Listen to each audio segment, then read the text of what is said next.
अस्सलाम वालेकुम जी। फ़याज़ रामे आप लोगों से मुखातिब है और उम्मीद है आप सब लोग खैरियत से होंगे। बात करेंगे सीमा हैदर केस के हवाले से और नोएडा पुलिस के हवाले से जिसको जान के लाले पड़ गए हैं। जी हाँ, नोएडा पुलिस और एपी सिंह और सीमा हैदर को जान के लाले पड़ गए हैं। जान के लाले पड़ने से मुराद ये है कि सीमा हैदर और एपी सिंह और नोएडा पुलिस, ख़ास तौर पर नोएडा पुलिस बड़ी मुसीबत में गिरफ्तार हो चुके हैं। बड़ी प्रॉब्लम क्रिएट हो गई है। क्या प्रॉब्लम क्रिएट हो गई है? मोमिन मलिक साहब वो चीज़ें सामने लेकर आ गए हैं जो इनके फरिश्तों को भी नहीं पता था, और नोएडा पुलिस का घिनौना चेहरा पूरी दुनिया के सामने आ गया।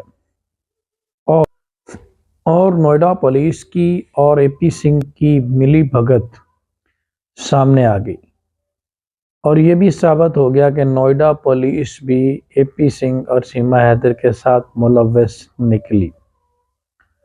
जी हाँ, बात करेंगे मोमिन मलिक साहब की लेटेस्ट अपडेट के हवाले से। जैसा कि आप जानते हैं कि मोमिन मलिक साहब ने कोई नए इंकशाफात किए हैं और तमाम तर लीगल डॉक्यूमेंट्स भी शो कर दिए हैं। 3 जुलाई को ये खातून बालमगढ़ के इलाके से गिरफ्तार होती है और 4 जुलाई को इसके ऊपर एफआईआर कटती है और 7 जुलाई को इसकी बेल हो जाती है। अब ये 3 दिन के दरमियान बालमगढ़ के इलाके से, जो कि दूसरी स्टेट की जुरिस्डिक्शन बनती है, और नोएडा पुलिस के अंदर एफआईआर दर्ज होने की वजह क्या बनी, इसके पीछे रीजंस क्या है? वैसे तो इस केस में बहुत सारी कंट्रोवर्सीज हैं। सीमा हैदर का डिवोर्स ना लेना, बहुत सारी चीज़ें, बच्चों को साथ लेना और बाद में हिंदू मज़हब का दावा करना। लेकिन ये एक नई कंट्रोवर्सी, एक नई चीज़ आ गई है कि भारतीय पुलिस ने अपनी जुरिस्डिक्शन से बाहर जाकर काम क्यों किया, अपनी जुरिस्डिक्शन का गलत इस्तेमाल क्यों किया। किसी दूसरे पुलिस स्टेशन जहां पे इसने वो ऑफेंस किया, जहां पे ये गिरफ्तार हुई, वहां पे एफआईआर कटने की बजाय यहाँ पे एफआईआर नोएडा पुलिस में क्यों कटी? जी हाँ, तो इसके पीछे हाथ है बहुत बड़ी शख्सियत का, पॉलिटिकल शख्सियत का, जिसके ज़रिए आधार कार्ड बने, जिसके ज़रिए सारे डॉक्यूमेंट्स बने। आप जानते हैं कि एक छोटा सा पेपर बनवाने के लिए भी आपको तमाम लीगल फॉर्मेलिटीज़ पूरी करना पड़ती हैं, और उसके बाद आपको कोई ताल्लुक़ या लिंक ढूंढना पड़ता है, देन आप उसका काम सही तरीके से करवा पाते हैं। लेकिन सीमा हैदर के पास ऐसा कौन सा सोर्स था, ऐसी कौन सी डिप्लोमेटिक पावर थी कि उसके सारे काम जो हैं वो इलीगल काम भी आसानी से होते रहे? तो इसकी वजह यह है कि इसके पीछे बहुत बड़ी शख्सियत थी, पॉलिटिकल शख्सियत, जिसने नोएडा पुलिस में जानबूझकर केस दर्ज करवाया, क्योंकि नोएडा पुलिस में उनका हाथ डलता था, उनका ताल्लुक वास्ता ज़्यादा था वहाँ पे स्टेट में, और उन्होंने वहाँ से साबित किया कि वहाँ पे एक फ़र्ज़ी सी एफआईआर दिलवा के, जिसमें प्रॉपर सेक्शन भी इनकॉर्पोरेट नहीं किए गए। अभी मोमिन मलिक साहब ने एक application the for submission of chargesheet in the court, और उस पर प्रोग्रेस रिपोर्ट मांगी गई, जिसमें 26 फरवरी की डेट डली है, और जो इन्वेस्टिगेशन ऑफिसर हैं उनसे तमाम तरह की डिटेल जो है वो अदालत में मांग ली है कि उन्होंने क्यों अपना जो है वो उस पर चार्जशीट फाइल नहीं की। लेकिन इसके साथ साथ ही अभी जो डॉक्यूमेंट सामने आए हैं उसके ऊपर एक और चीज़ भी सामने आई है, वो ये बनती है incorporation of relevant section, application for incorporation of relevant section.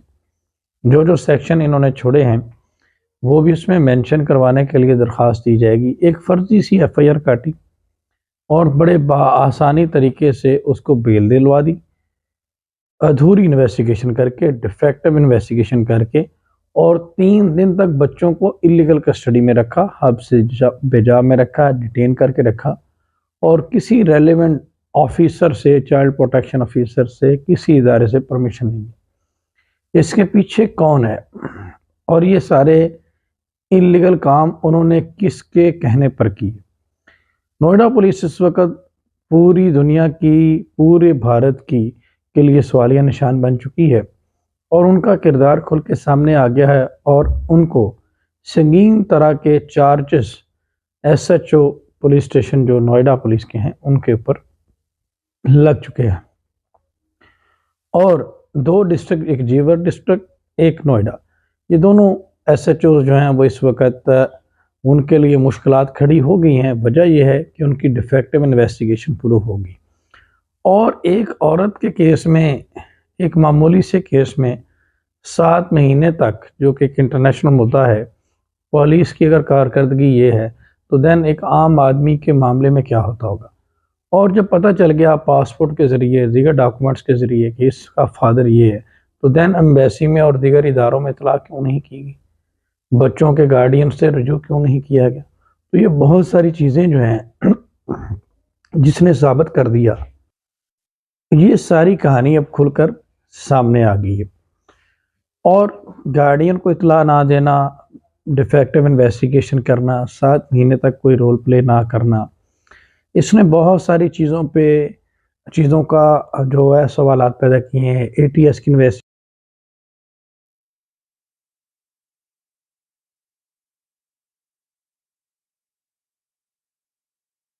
कहती है वो अपनी इन्वेस्टिगेशन में बताएं, एटीएस भी इस बात का वेट कर रही थी। अब ये सारी चीज़ें जो हैं वो एक्सपोज हो गई हैं और अब इनके अगेंस्ट क्रिमिनल चार्जेस लगने जा रहे हैं। और बहुत जल्द आप देखेंगे कि एसएचओ नोएडा पुलिस की इस वक्त दौड़ें लग चुकी हैं और बैकडोर उन्होंने एपी सिंह साहब को बड़ा सख्त जुमले भी बोले हैं और उन्होंने कहा है कि आपकी वजह से मेरी जो नौकरी है वो क्राइसिस में आ गई है और मुझे जो लग रहा है कि मेरे ऊपर क्रिमिनल चार्जेस लगने वाले हैं और डिफेक्टिव इन्वेस्टिगेशन और आपको अनडू फेवर देने के चक्कर में मैं जेल जाऊंगा। तो ये सारी कहानी अब खुल के आ गई है नोएडा पुलिस में और इसमें भी दरार पड़ गई है और एपी सिंह साहब तो नज़र ही नहीं आ रहे। इसके अलावा उनके कुछ और स्कैंडल्स हैं, कुछ और स्कैम हैं, वो भी इंशाल्लाह आज के लाइव सेशन में आप लोगों के साथ रखूँगा। पर मोमिन मलिक साहब ने आते ही कमाल कर दिया और अब इसकी बेल कैंसिलेशन की तरफ भी जाएंगे, उसके लिए भी बहुत सॉलिड रीज़न पैदा हो चुकी हैं और इंशाल्लाह जो उन्होंने कहा था कि बच्चों की जिम्मेदारी मेरी है।